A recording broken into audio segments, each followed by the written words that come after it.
25절에서 27절입니다.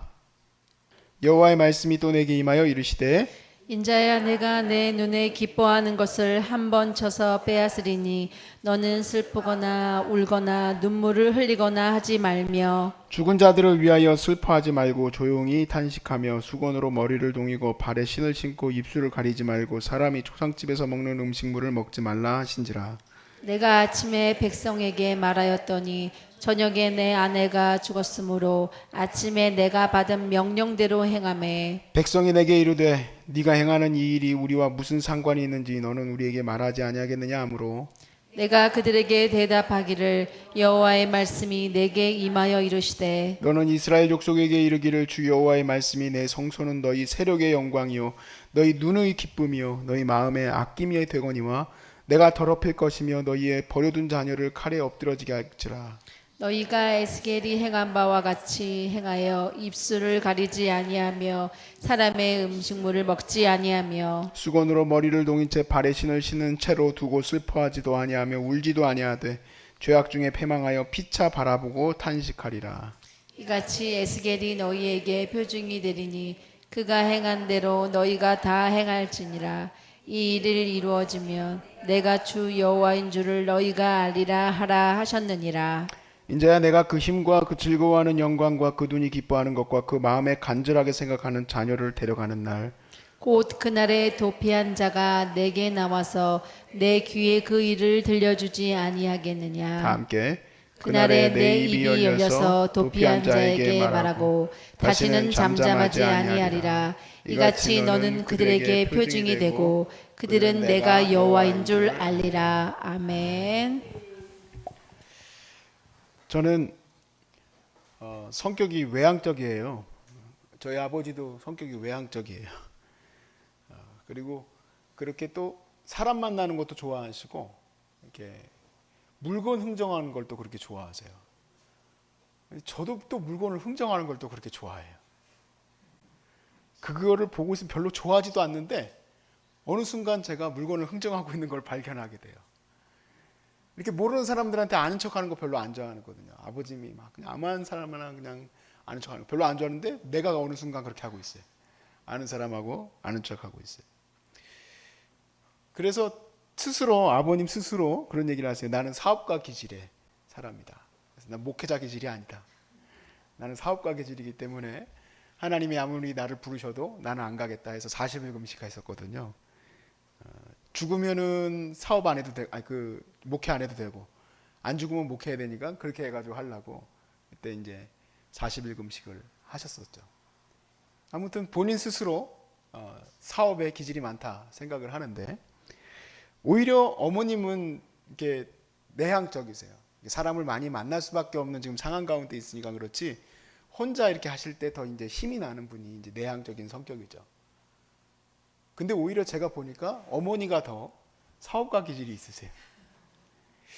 이게 무슨 말이냐면은 사업가라는 게 막 겉으로 뭐 이거 100만 원이야 200만 원이야 한다고 사업가 기질이 아니라 무엇을 팔아야 되잖아요. 근데 이 사람이 마음을 움직여야지 팔지. 마음을 움직이지 않고 뭘 팔아요. 저희 아버지는 조금 흥정하다가 안 산다 그러면 사지 마 하고 마시는 분이니까 못 팔죠. 근데 저희 어머니는 얼마예요 아줌마 그러면 잠바 가끔 물어보면 3만 원이에요. 더 줘야 되는 거 아니에요? 하고 팔 정도로 저희 망했을 때 진짜 그랬던 일이 있었어요. 이 잠바 얼마예요? 물어봤더니 어머니가 3만 원이에요. 그랬더니 아줌마가 쑥맥이어가지고 못 파는 것 같다고 4만 원 주고 갈 정도로 있는 것도 더 주고 가야지 사업가죠? 그 마음을 열 수 있는 그 힘이 사업가 기질이겠죠. 제가 앞에는 조금 이제 그 마음을 여는 것까지 얘기하려고 이렇게 저희들 얘기를 드렸지만 사람을 하나님 앞으로 돌아오게 하는 이 회개의 역사는 이 마음을 움직이는 정도가 아닙니다. 이 영을 움직여야 되거든요. 그 안에 사로잡혀 있는 음란의 영, 또 탐욕의 영, 여러 가지 시기, 질투, 미움, 아픔, 이 모든 세상적인 욕망에 사로잡혀 있는 이 사람을 성령으로 이끌려가게 하는 것이 얼마나 어렵겠습니까? 마음을 열 뿐만 아니라 이 마음을 열어서 하나님의 영을 따르도록 이끌어가야 하는데 이것을 어떻게 할 수 있겠어요? 근데 이게 우리 아버지의 은혜의 뜻이에요. 우리 하나님은 우리 마음의 이 닫힌 마음을 열어서 우리의 이 영을 움직여서 세상의 우상을 섬기던 내 마음을, 내 이 영을 이제 하나님의 영 가운데 두게 하시는 것이 하나님의 목표예요. 그리고 그것을 이루시려고 자신의 모든 은혜를 우리에게 베풀어 주시기를 원하십니다. 자신의 모든 계획을 우리에게 알려주시길 원하시고 자신의 모든 마음을 우리에게 알게 하고 싶어 하세요. 우리가 안 들으려고 해서 그렇지. 듣고자 하면 하나님이 우리에게 알려주시기를 원하십니다. 여러분, 이 놀라운 일을 위해서 하나님이 세우시는 것이 있는데 바로 사람입니다. 하나님이 그 백성들 마음을 열지 아니하고 정말 이 세상 가운데 죽어가는 이 영혼들을 변화시키는 이 놀라운 역사를 위해서 하나님이 하시는 것은 사람을 세우는 일이에요. 근데 그 사람들을 세워서 이 영혼을 움직이는 일을 하게 하려고 할 때에 그냥 편안히 살다가 편안히 하게 돼서 가능하겠습니까? 그게 안 되죠. 그러니까 우리 각 사람들을 정말 마치 정말 저 깊은 수렁에 몰아넣은 것 같은, 사도 바울이 얘기하기를 우리를 마치 이 말트에 사람들에게 구경거리가 되게 하려고 하시는 것 같다. 우리가 완전히 도살장에 끌려가는 그런 양들과 같다 이 얘기예요. 그렇게 어려운 고난의 길을 통과하게 하시는 하나님. 하나님도 기쁘시지 않으시지만 하나님은 우리 한 사람, 순종하는 사람 한 사람을 세워서 많은 영혼을 구원하시게 하려고 그 일을 우리에게 허락하셔요. 사실 우리 예수 믿는 사람들의 고난은 그렇기 때문에 의미가 있습니다. 세상 사람들의 고난에는 의미가 없는 이유가 그것은 자기가 자초한 일이죠. 그렇지만 우리의 고난에는 큰 의미가 있는 것이 비록 우리가 뭘 잘못 먹었든 어쩌다가 잘못 살다 보니까 발암물질 곁에 가 있었든 간에 우리의 이 고난은 하나님의 영광의 승리 앞으로 나아갈 것이기 때문에 우리에게는 의미가 있는 줄로 믿습니다. 의미가 있어요. 그래서 여러분 마치 여러분을 보면은요, 지금이라도 하나님이 병을 고쳐주시면 막 달려가려고 하는, 여러분 자동차 경주 이렇게 보시면 차들이 뻥뻥뻥뻥뻥뻥 막 되잖아요. 그 서킷 위에서 아무튼 신호등이 빨간색, 노란색, 파란색만 들어와 봐. 나 달려갈 테니까 하는 것 같아요. 할렐루야. 감사합니다. 여러분이 그렇게 달려갈 준비가 돼 있어서 감사합니다. 주님의 나라를 위해서. 왜 그렇습니까? 인생의 방향이 바뀌었어요. 이 고난의 은혜를 우리가 입었다 이 얘기예요. 고난이 은혜라? 그 말이 이상하지만 우리에게는 고난이 은혜예요. 그래서 그 고난으로 인하여 이 세상의 욕심을 쫓아가는 것이 아무 소용이 없음을, 헛된 것, 너무 헛된 거예요. 병을 앓고 나니까 그까짓 거 뭐 해외여행 10번 가고 20번 가고가 뭐가 그렇게 중요해요. 해외여행 안 갔다고 남편 득달할 필요가 없어요. 반지 안 사줬다고 화낼 필요가 없어요. 아프면 다 아무것도 아니에요. 세상의 성공도 아무것도 아니에요. 내 목숨 하나 살아가는 것이 얼마나 중요한 일인지를 이제야 깨달으니 이 세상에서 고난 가운데 있는 사람들에게 달려가서 빨리 알려주고 싶지 않으세요? 그것이 아무것도 아니라고. 우리 주님 붙들고 매일의 삶이 은혜 가운데 서는 것이 가장 중요하다고 얘기하고 싶지 않습니까? 오늘 본문에서는 사실 인간적으로는 이해하기 힘든, 받아들이기가 힘든 그런 얘기가 하나 기록되어 있어요. 에스겔서 24장 16절 말씀에 이렇게 기록이 되어 있습니다. 인자야, 내가 내 눈에 기뻐하는 것을 한번 쳐서 빼앗으리니 너는 슬퍼하거나 울거나 눈물을 흘리거나 하지 말라. 에스겔의 삶에 기뻐하는 게 뭘까? 여러분 읽었던 말씀에 기억이 나십니까? 18절 말씀 다시 한번 보세요. 같이 읽어봅시다. 시작. 내가 아침에 백성에게 말하였더니 저녁에 내 아내가 죽었으므로 아침에 내가 받은 명령대로 행하였다. 그 기뻐하는 것은 다름 아니라 사랑하는 아내예요. 사랑하는 아내. 여러분 앞뒤 문맥도 없습니다. 이거는 그냥 아침에 하나님의 말씀을 듣고는 그거를 얘기를 했더니 저녁에 아내가 죽었어요. 이거 뭐 시간적 차이도 얼마 있지도 않은 그 슬픔이 에스겔에게 다가왔다 이게. 이 말씀을 준비하면서 보기 싫어했었던 그 김우현 PD의 애통하는 자는 복이 있나니는 드디어 봤어요. 오늘 새벽에 봤어요. 그냥 눈물 찔찔 흘리면서. 거기 내용에 보면 이제 그 카자흐스탄 선교사님이 등장하는데, 이 카자흐스탄 선교사님이 카자흐스탄에서 아내가 죽게 되죠. 강도들에게 이제 살인을 당하게 되는데, 여러분 누가 더 힘들까요? 카자흐스탄에 다시 돌아가기까지 2년이 걸리는데, 이 선교사님은 그런 고백을 해요. 하나님이 많이 위로하셔서 이제는 많이 좋아졌습니다 라는 얘기를 해요. 카자흐스탄 선교사님도 그 기도를 드렸던 거예요. 우리가 고난받으면 그렇지 않습니까? 하나님 나한테 왜 이러십니까? 나한테 왜 이런 고난을 주십니까? 라고 묻죠. 근데 이 선교사님은 별다른 대답은 없으셨어요. 에스겔은 너 앞으로 너가 즐거워하는 것을 내가 거둬갈 거다 라고 미리 얘기해 놓으셨어요. 뭐가 더 견디기 쉬울까요? 저는 솔직히 카자흐스탄 선교사님이 더 견디기 쉬웠을 것 같아요. 차라리 얘기 안 하시는 것도 침묵도 은혜구나. 와, 이걸 어떻게 견뎌낼까? 거의 통보식으로 이거 통보를 받고는 그걸 어떻게 견뎌내라는 겁니까, 인간이? 근데 애통하는 자는 복이 있나니를 쭉 보니까 거기에는 하나의 큰 패턴이 있더라고요. 다 뭐냐면 이 세상에서 첫 번째 등장했던 한 분은 혼혈인이었는데 무속인들을 전해요. 무속인들에게 복음을 전해요. 감히 무속인들한테 전하려고 마음도 못 먹는 사람들이 우리 일반인들인데 이분은 무속인들을 쫓아다니면서 그렇게 전도를 해. 근데 그 멘트가 뭐였냐면 어렸을 때부터 혼혈인은 이제 얼굴 피부가 다르니까 놀림 받잖아요. 그런 놀림과 소외됨 속에서 그가 트레이닝 된 거예요. 그리고 하나님의 은혜를 전하고 싶은 마음이 가득해진 거예요. 카자흐스탄 선교사님도 그 깊은 수렁의 슬픔 속에서 그 영혼들을 다시 바라보는 눈이 생겼어요. 또 자기의 19살밖에 안 된 아들이, 너무너무 사랑스러운 아들이 단기 선교 갔다가 노동봉사라고 하거든요.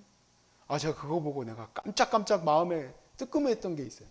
우리 단기 선교 가면 노동봉사라고, 소위 노가다 시킨 걸 노동봉사라고 말을 해요.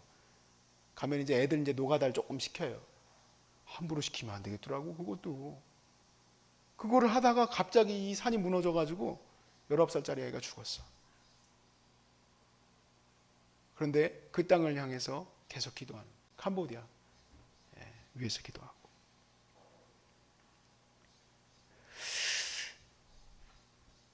하나의 뭐라 그럴까, 이거를 어떻게 한 말로 표현할 수 있을까? 제가 생각을 하면서 그냥 쭉 다시 이렇게 쭉 생각을 하다가 첫 장면에 나왔던 것이 바로 이 PD님이 하려고 했던 말이구나. 그게 뭐였냐면 요한복음 12장 24절 말씀이에요.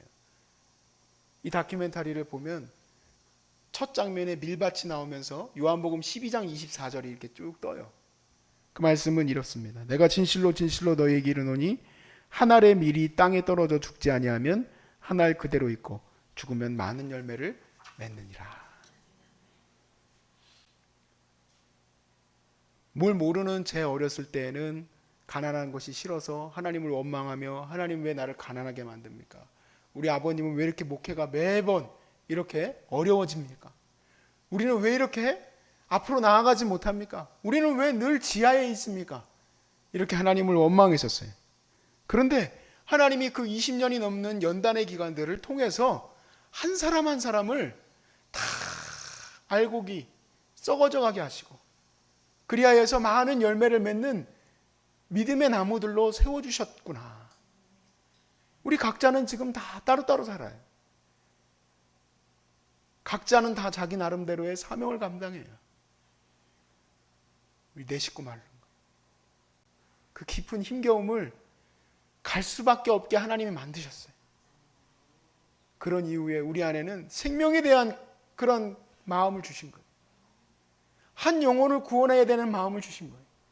왜냐하면 저곳으로 올라가 봐야 뭐 올라갈 것도 없고요. 내가 더 가져봐야 가져갈 것도 없어요. 그냥 주님과 함께 동행하면서 그 시간을 견뎌내는 것뿐이에요. 그렇구나. 우리의 고난이 의미가 있는 것은 그냥 의미가 있어지는 것이 아니라 내가 원망해도 주님 앞에 원망했기 때문에 의미가 생기는 거구나. 원망하라는 얘기는 아니지만 혹시 하나님 원망되시면 주님께 그냥 원망하세요. 이 자리에서, 기도의 자리에서. 실망스러워도 주님 찾으니까 그래도 고난이 의미가 있는 거고, 너무 낙담되어도 주님께 기도하니까, 주님께 찬송하고, 주님께 울부짖으니까 그것이 의미가 있었구나. 그렇게 우리는 이 땅에서 미랄로 썩어져가는 줄로 믿습니다. 무엇을 위해서 그러는 겁니까? 무엇을 위해서? 많은 영혼을 구원하기 위해서. 우리 주님이 에스겔에게는 시간을 많이 줄 수가 없었어요. 제가 이 말씀을 보면서 하나님은 어떻게 에스겔을 이렇게 박대하십니까? 제가 그랬어요. 에스겔 너무 불쌍한 거야. 많은 종 중에 에스겔이 너무 불쌍해요. 그런데 이 에스겔이 시간이 없었구나. 왜냐하면 이미 예루살렘에 바벨론이 쳐들어왔거든요. 그 메시지를 전해야 했거든요. 그들은 더 심한 심각한 그 기쁨에 자기들이 기뻐하는 것들을 다 빼앗기는 일이 이제 눈앞에 왔다 이 얘기죠. 자기들이 사랑하는 아내, 딸, 아들, 자녀들 다 죽게 될 것인데 너희들은 슬퍼할 기력도 없을 것이다.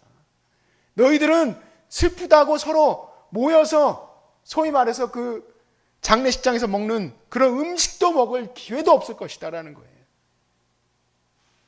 그리고 에스겔에게 너는 빨리 그 말을 전해라 라고 했었어야 돼요. 우리가 깨달아야 될 게 있습니다. 제가 예언 하나 드릴게요. 성경을 기반으로. 여러분, 마지막 때에 병이 없어질 것 같습니까? 더 많아질 것 같습니까? 더 많아집니다.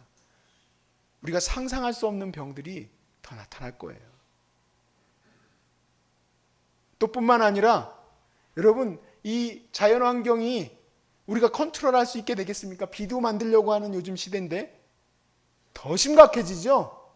왜냐하면 주님이 말씀하셨어요. 마지막 때에는 기근과 지진과 난리와 소문이 더 많아질 것이라고 했어요.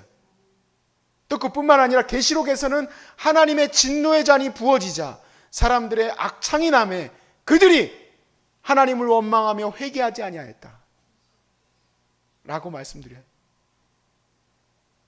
여러분, 마지막 때에 더 많은 어려움들이 닥칠 거예요. 근데 그 고난이 은혜가 될 수 있기를 바랍니다.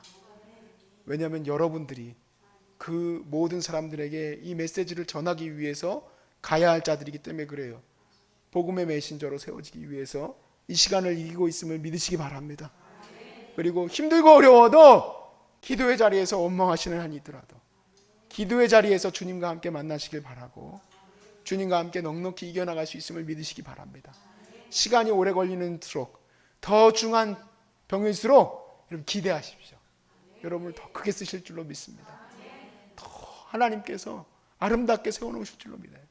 문제는 뭐겠습니까? 항상 내가 안 죽어서 열매가 안 맺어지는 거잖아요. 내가 안 죽어서. 내가 죽게 하나님 만드실 거예요. 내 고집, 내 아집, 내 이 자괴감, 쓸데없는 자신감, 쓸데없는 자존감이 무너진 그런 모습들 왔다 갔다 하면서 뭣도 아니고 이도 아닌 정말 그런 모습으로 사역하겠다고 나섰던 내 모습을 다 깨트려 주시고 이제 주님이 기뻐하시는 모습으로 세워줄 줄로 믿습니다. 그럼 믿음으로 기도하면 승리할 거예요. 담대히 그렇게 기도하면서 나가시고 우리 에스겔 너무너무 힘겨운 가운데에서 마지막 때 쓰임받은 것과 같이 저희들도 그렇게 쓸 줄로 믿습니다. 이 마지막 때는 심판의 때예요. 그것을 우리가 깨달아 알고 우리에게 닥친 이 문제들, 이 위기, 이 어려움을 우리가 예수의 복음으로 깨끗하게 우리가 온전히 세워나가야 될 줄로 믿습니다.